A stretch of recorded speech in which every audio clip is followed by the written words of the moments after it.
Joining us now is Republican Michael Burgess of Texas. You got to be worried, Congressman. I mean, he's in China. Harper's in China, presumably making deals for the future, and that might include oil that would have gone through the pipeline.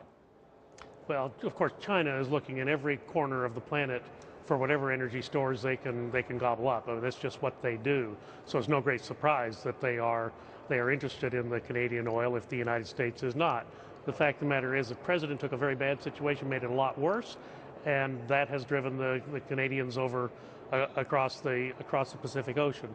But we took some action today to try to bring this decision, get it out of the White House, put it back inside the regulatory agencies where it belongs. Look, this pipeline has been studied for the past 3 years, even going back into the last days of the Bush administration. 12 different federal agencies have done their evaluation of the pipeline and its environmental effects. They've all passed it. It's just the White House that's been the stumbling block, and there's no reason in the world for us to have to wait another year past an election so the president doesn't upset one of his constituencies. He will eventually approve this pipeline. Well, look, if Bill Clinton had been president, he would have approved it from your lips to a lot of people's ears. I mean, the fact is that thousands of jobs depend on it. Now, your legislation, correct me if I'm wrong, has to deal with FERC, which is an independent regulatory agency. It was set up when Jimmy Carter set up the Department of Energy. But that agency is not supposed to answer to Congress or to the White House. It's supposed to be independent, right? Right, and that's the whole purpose in giving them the ability to evaluate the data that is already collected, not to go out and recalculate all of the calculations that have been done. Okay, so forgive me, Congressman, I want to make sure we understand this 100%. So what you are saying is that their ties to the White House should be cut. The White House should not have control over whether the pipeline is built. It should be FERC that has control, and you want to give them more control of their own. Correct, and you look at there are pipelines all over this country, and the White House has historically never been involved. This time it was because it crossed the international border. This thing is ready to go, all but just a small area in Nebraska, which Nebraska has agreed that they have a solution for the problem there.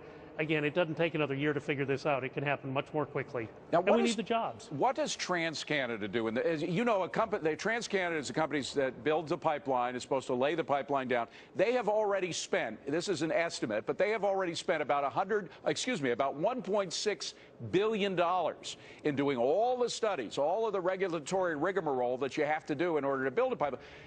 They don't have an endless supply of money to deal with all the federal lawyers.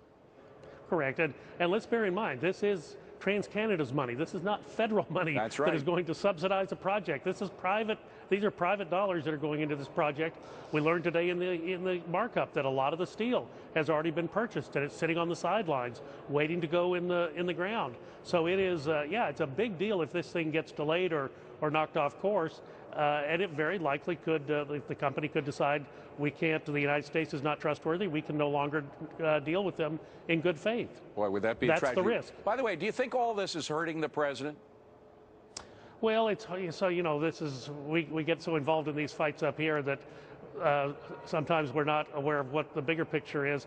I mean, obviously, I think the president's attack on the church was much more damaging to him this week than his attack on the Keystone Pipeline. But when people wake up and realize that, hey, these were American jobs, it was an American energy that was going to be refined down in those ports in my state. Yeah, they're apt to be kind of irritated that the president stood in the way of what looks like substantial job creation. I don't think there's anything that will move a voter to vote more than whether their job depends on it. Do you? Well, that and $4 a gallon gasoline, which we could see this summer. Yeah. I mean, the combination of the two is, as we found in 2008, can be pretty deadly. Michael Burgess, great to see you again, Congressman. Thanks for coming in. Appreciate it.